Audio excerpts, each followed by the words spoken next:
കൊല്ലം കുളത്തൂപ്പുഴയിൽ ഭാര്യാപിതാവിനെ കൊലപ്പെടുത്താൻ ശ്രമം. മരുമകൻ പെട്രോൾ ഒഴിച്ച് തീ കൊളുത്തി. പൊള്ളലേറ്റ അഷ്റഫ് ചികിത്സയിലാണ്. പ്രതി സജീർ കീഴടങ്ങി.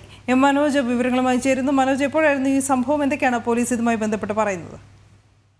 കുളത്തുപുഴയിലാണ് ഈ കുടുംബ പ്രശ്നത്തെ തുടർന്ന് ഭാര്യാപിതാവിനെ ഈ മരുമകൻ പെട്രോൾ ഒഴിച്ച് കൊലപ്പെടുത്താൻ ശ്രമിച്ചത്. ഗുരുതരമായി പൊള്ളലേറ്റ ഈ ഭാര്യാപിതാവിനെ തിരുവനന്തപുരം മെഡിക്കൽ കോളേജ് ആശുപത്രിയിലാണ് പ്രവേശിപ്പിച്ചിട്ടുള്ളത്. ഈ മരുമകനെ കുളത്തുപുഴ പോലീസ് അറസ്റ്റ് ചെയ്തിട്ടുണ്ട്. ഈ ഓട്ടോ റിക്ഷ ഡ്രൈവറായിരുന്നു അഷ്റഫ്. ഇന്ന് രാവിലെ ഓട്ടോറിക്ഷ സ്റ്റാൻഡിലേക്ക് പോകുന്ന വഴിക്കാണ് ആളൊഴിഞ്ഞ സാംനഗർ ആനക്കുഴി ഭാഗത്ത് വെച്ച് ഈ കാറിലെത്തിയ സജീർ എന്ന മരുമകൻ ഈ ഓട്ടോറിക്ഷ തടഞ്ഞു നിർത്തി കുപ്പിയിൽ കൊണ്ടുവന്ന പെട്രോൾ ഈ അഷ്റഫിന്റെ ദേഹത്തേക്ക് ഒഴിച്ച് തീ കൊളുത്തിയത്.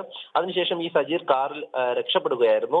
അഷ്റഫിന്റെ നിലവിളി കേട്ടാണ് ഈ തൊട്ടടുത്തുള്ള വീട്ടിൽ താമസിക്കുന്ന ആളുകൾ അതോടൊപ്പം തന്നെ പ്രദേശവാസികളൊക്കെ ഓടിയെത്തി ഈ ദേഹത്തെ തീ പൂർണ്ണമായും കെടുത്തിയതിനു ശേഷം കുളത്തുപുഴ സർക്കാർ ആശുപത്രിയിലും പിന്നീട് അവിടെ നിന്നും തിരുവനന്തപുരം മെഡിക്കൽ കോളേജ് ആശുപത്രിയിലേക്കും കൊണ്ടുപോകുന്നത്. ഏറെ നാളുകളായി തന്നെ ഈ അഷ്റഫിന്റെ മകളും സജീറും തമ്മിൽ വേർപിരിഞ്ഞ് താമസിക്കുകയാണ്. ഈ വേർപിരിഞ്ഞ് താമസിക്കാൻ കാരണക്കാരൻ ഭാര്യ പിതാവായിട്ടുള്ള അഷ്റഫ് ആണെന്നുള്ള വൈരാഗ്യമാണ് ഇത്തരത്തിൽ ഈ പെട്രോൾ ഒഴിച്ച് തീ കൊളുത്തുവാനുള്ള ഒരു ശ്രമം നടത്തിയത്. ആ ഒരു വൈരാഗ്യത്തിന്മേലാണ് എന്നുള്ള കാര്യമാണ് പോലീസ് അറിയിച്ചിട്ടുള്ളത്. എന്തായാലും ഈ കൃത്യത്തിന് ശേഷം സജീർ ചിതറ പോലീസ് സ്റ്റേഷനിലെത്തി കീഴടങ്ങുകയായിരുന്നു.